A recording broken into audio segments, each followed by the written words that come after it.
our other two panelists. I'll get to have a fireside chat with you, Dr. Kunjal.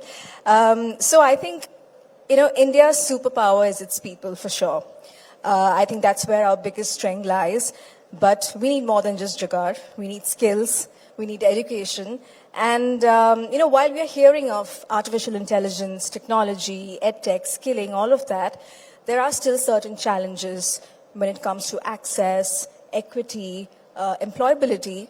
So really, I just want to open this discussion by asking you, what do you think is the single most thing that is required to bridge this skilling gap? Hello.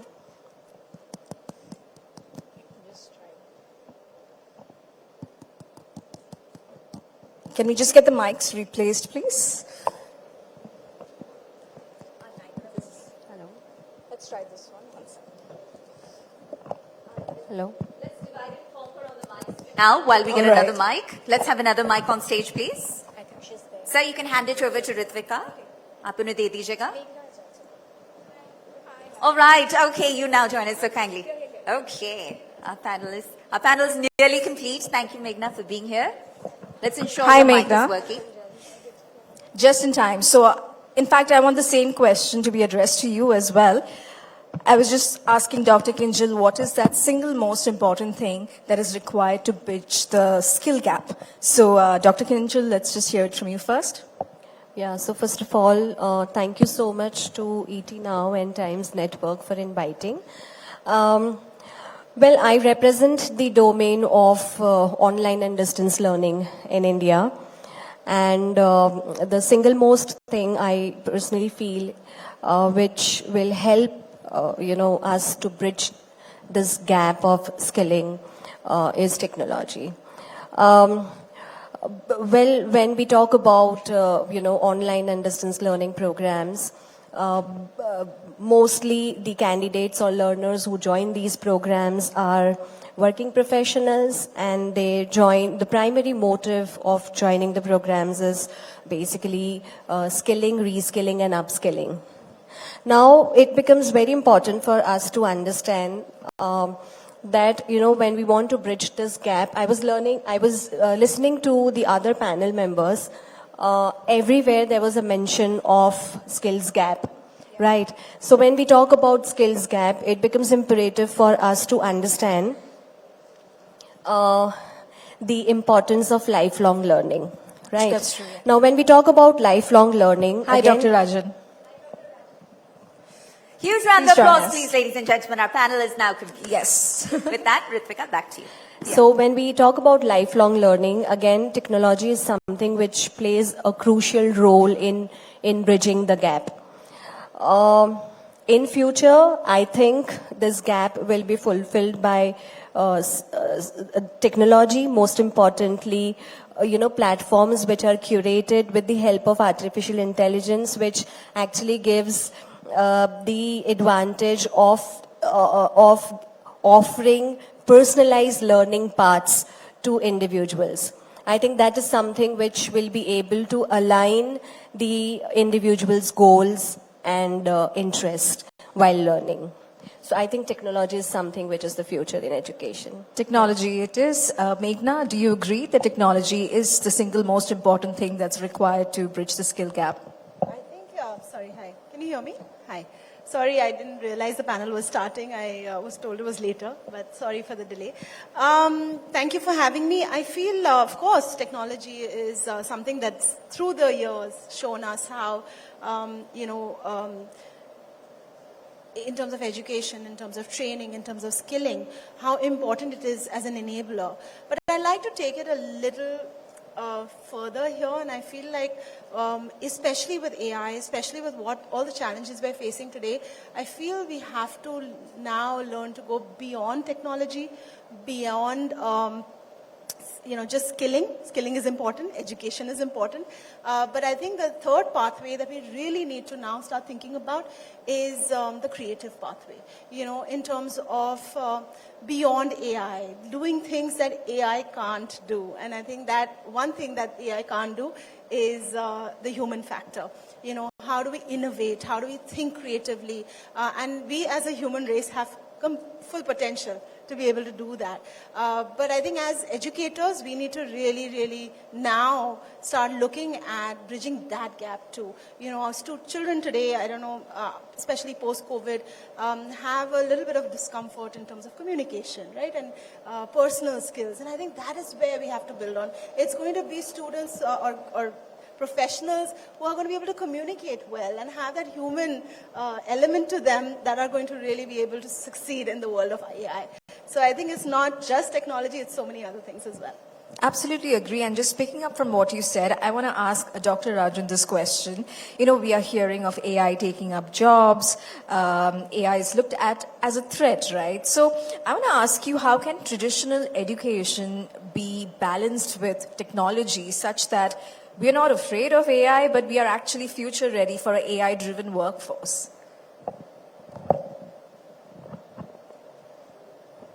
So if we look at the history of technology, every time people felt that this technology is going to take our jobs. But every time the new technology has created the jobs. That is the history. And I remember even when the pencil, the slate came, the teachers opposed the slate. They said that this is not going to be useful. Even the pens, writing instrument came, and there is a research on that. They opposed the even pencil. So similarly, it is happening with the technology. AI may take jobs of some people, but it will open the doors for others, provided you are creative, as she said. Provided you don't surrender to the technology. Those who will suffer, those who will surrender to AI. You don't surrender. Even AI fails. That we see. And then you have to be little bit creative. You have to tweak how to use AI, artificial intelligence. If you learn that tweaking, then you can cheat AI also. And therefore, you need not depend completely on the agent. What do you do when some agent comes to you?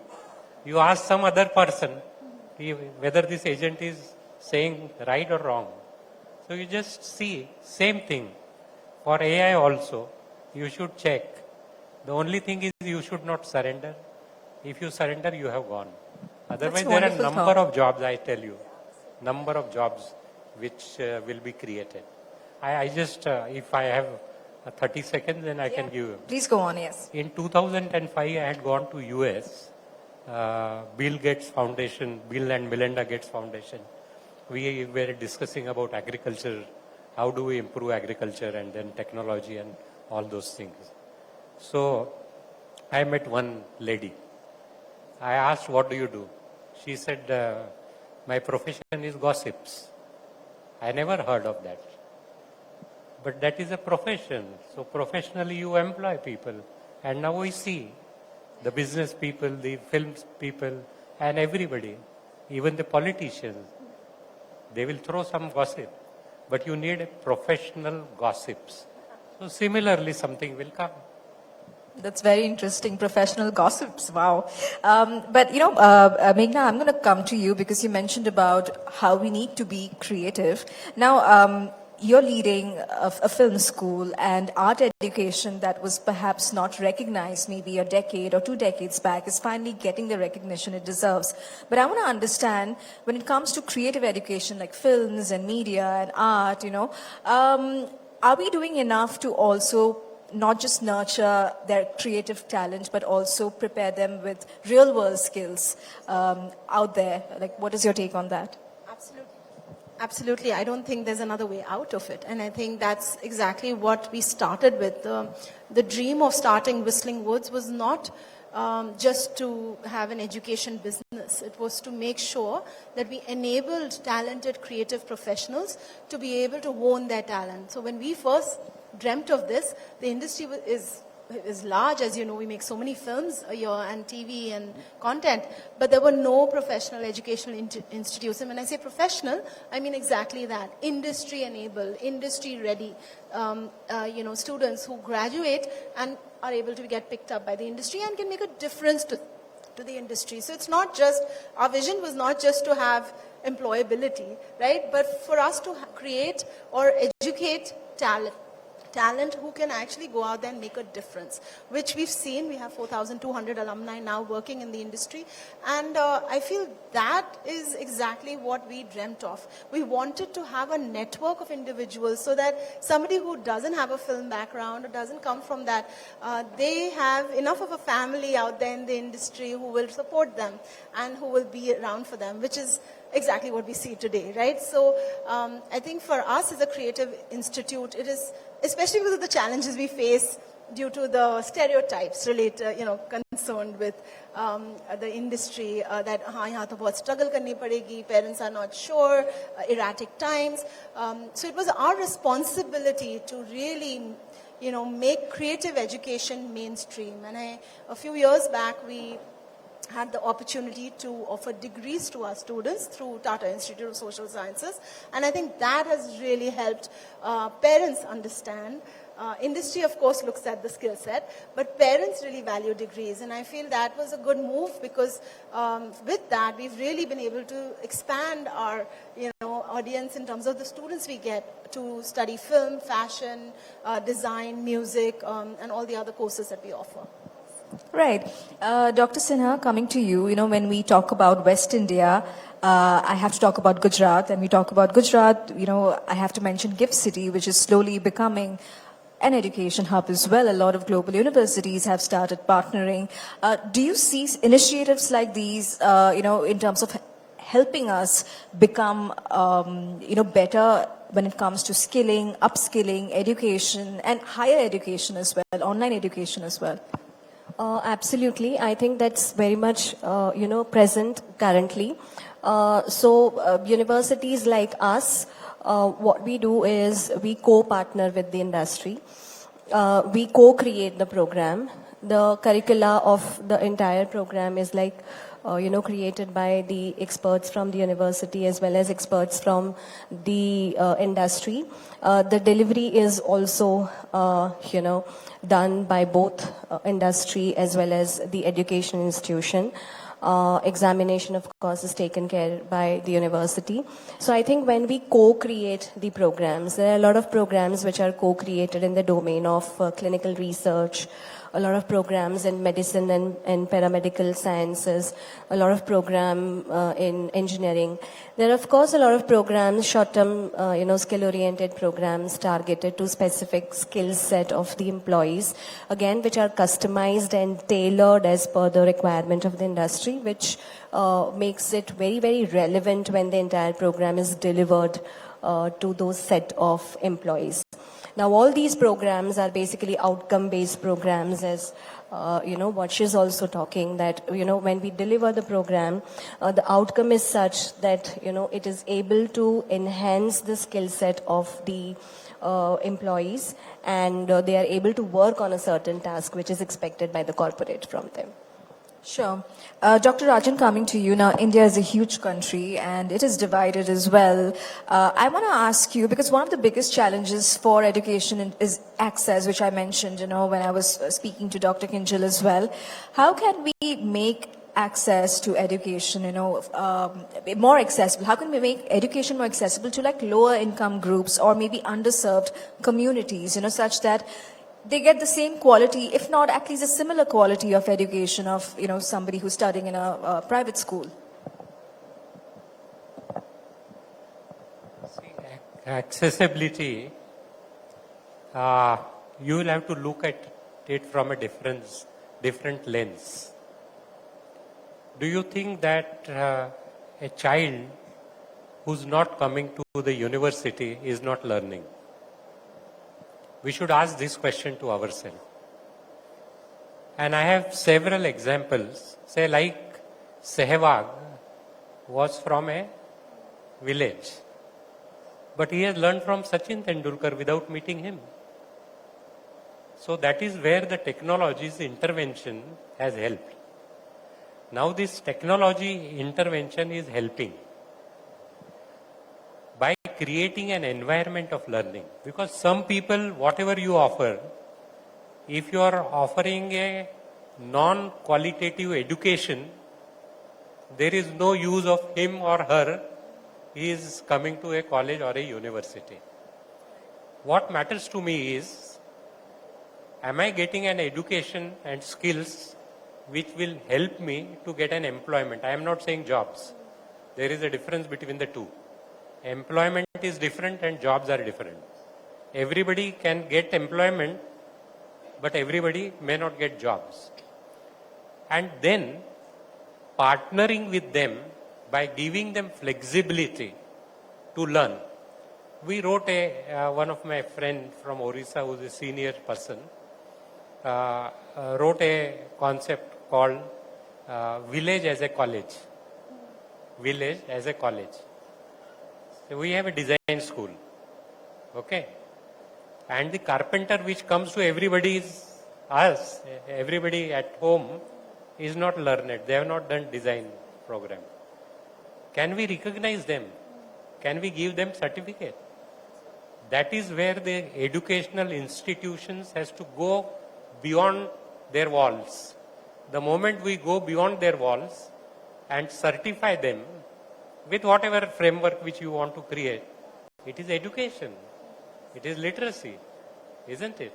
A person who has never studied finance, but physics, not finance, but he is a hedge fund manager in US and earning a lot of money. So our definitions we will have to change. If we change the definition, we will achieve. No, absolutely agree. And education definitely needs to move beyond certificates and degrees. Tell me then, this is a broad question for all of you. How can West India's education model also teach students about critical thinking, entrepreneurial thinking, and most importantly, have empathy at heart? Let's start with you, Meghna. So that's a great question. I think it will have to be a very deep-rooted pedagogical change that needs to happen. And it needs to happen now, even earlier, okay? Because earlier we were like, okay, we will introduce all these things when they get into high school. I feel the kids are so smart. We have 5-year-olds who are comfortable with holding the camera and making YouTube videos. I think it's important to start them very young, to be able to give them the, I have kids and I believe very strongly that we really underestimate children.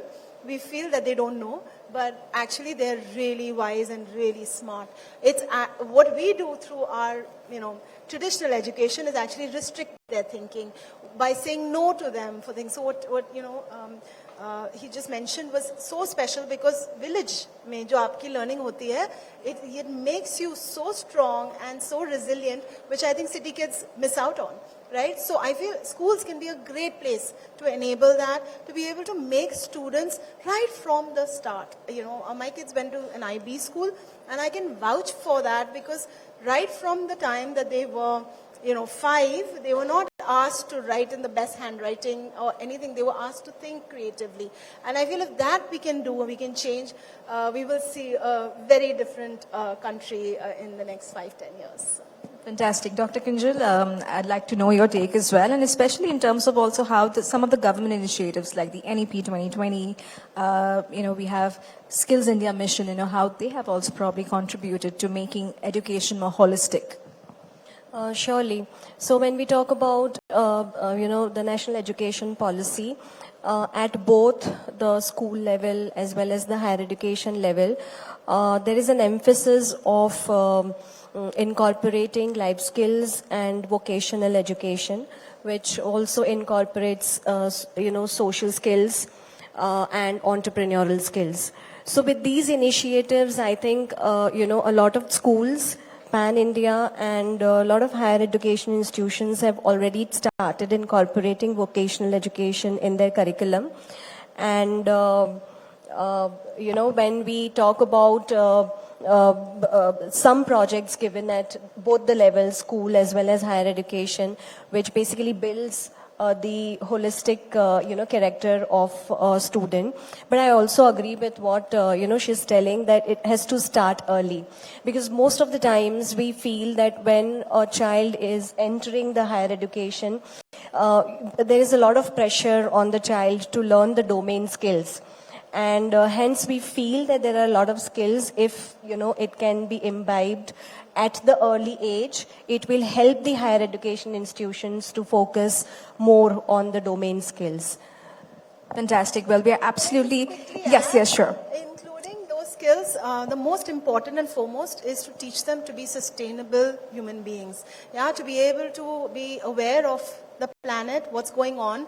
And I think when you start young, it becomes a habit. So I feel it's a huge responsibility on us as educators especially, and policymakers who are here to be able to enable that. No, absolutely. We are completely out of time, but I think we had a very fruitful discussion. I would like to just ask Dr. Rajan to have the last word in terms of how do you really see education changing in the next decade or so? So education is changing with the speed of 1.5. So I always say that whenever you watch some YouTube, my speed is 1, but young people's speed is 1.5. 1.5. So education is changing with 1.5 speed. Wow. Well, thank you so much for that. Thank you so much for being with us today. This was a very, very interesting discussion. Thank you so much. Thank you.